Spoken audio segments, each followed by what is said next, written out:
Welcome to Nila's kitchen. நம்ம இன்றைக்கி என்ன பார்க்க போகிறோம்னா சிக்கன் கிரேவி எப்படி செய்யலான்னு பார்க்கலாங்க ட்ரெடிஷ்னல் ஸ்டைலில். அதுக்கு இப்போ நான் ஆயில் ஊற்றிக்கிறேன். நான் இன்றைக்கி ½ kg சிக்கன் கிரேவிக்கு அளவு சொல்கிறேங்க.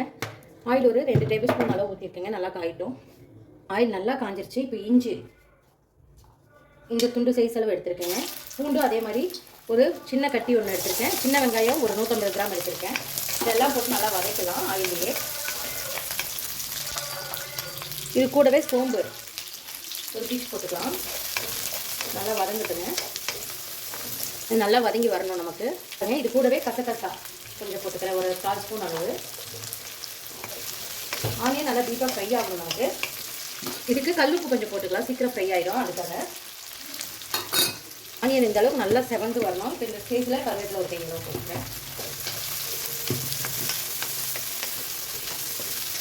கருவேப்பிலை போட்டு செய்யும்போது கறி குழம்போட மனமே தனியாக இருக்குங்க. ரொம்ப நிறையா போடணும் இல்லை, கொஞ்சம் போட்டால் இதில் அயன் சக்தி நிறையா இருக்கிறதுனால ரொம்ப பெனிஃபிட் இருக்குங்க. அதுக்காக தான் கருவேப்பிலை கொஞ்சம் இந்த மாதிரி அரைக்கிற குழம்புலாம் நான் எக்ஸ்ட்ரா ஆட் பண்ணிப்பேன்.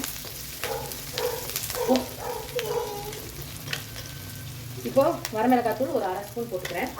இதில் வீட்லேயே அரைச்ச கறி மசாலா தூள் ஒரு 3 டேபிள் ஸ்பூன் அளவு கறி மசாலா தூள் போட்டிருக்கேங்க.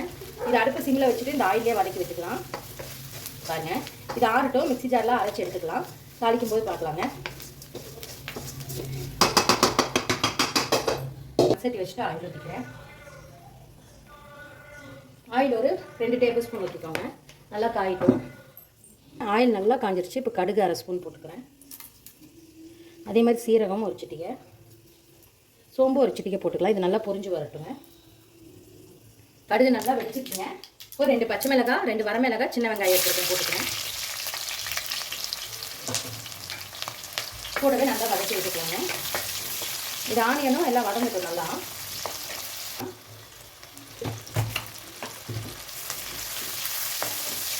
நல்லா வதங்கட்டும். இது நல்லா வதங்கிடுச்சு. இப்போ நான் சிக்கன் ½ kg எடுத்துருக்கல போட்டுக்கிறேன். போட்டு நல்லா கட்டி விட்டுக்கலாம்.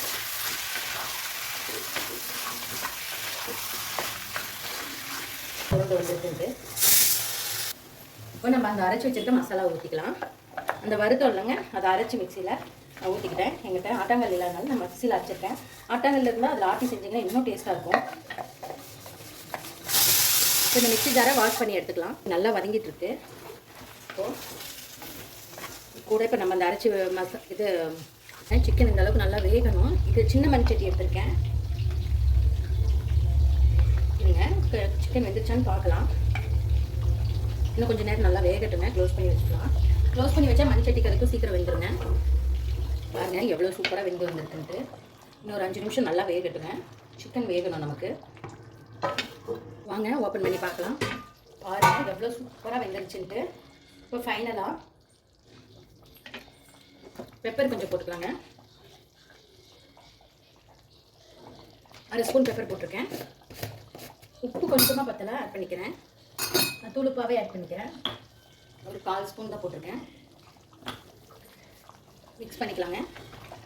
இது ஒரு 2 நிமிஷம் கொதிக்கட்டும். அவ்வளோதான், சூப்பரான ஒரு சிக்கன் கறி ரெடி ஆயிடுச்சுங்க. கண்டிப்பாக நீங்களும் இந்த மாதிரி ட்ரை பண்ணி பாருங்கள். ட்ரை பண்ணி பார்த்து கமெண்ட் பண்ணுங்கள். இந்த வீடியோ பிடிச்சிருந்தா லைக் பண்ணுங்கள், ஷேர் பண்ணுங்கள், மறக்காமல் சப்ஸ்கிரைப் பண்ணுங்கள். இன்ஸ்டாகிராம் பேஜும் ஃபேஸ்புக் பேஜும் ஃபாலோ பண்ணிக்கோங்க. தேங்க்யூ ஸோ மச் ஃபார் வாட்சிங். Bye bye.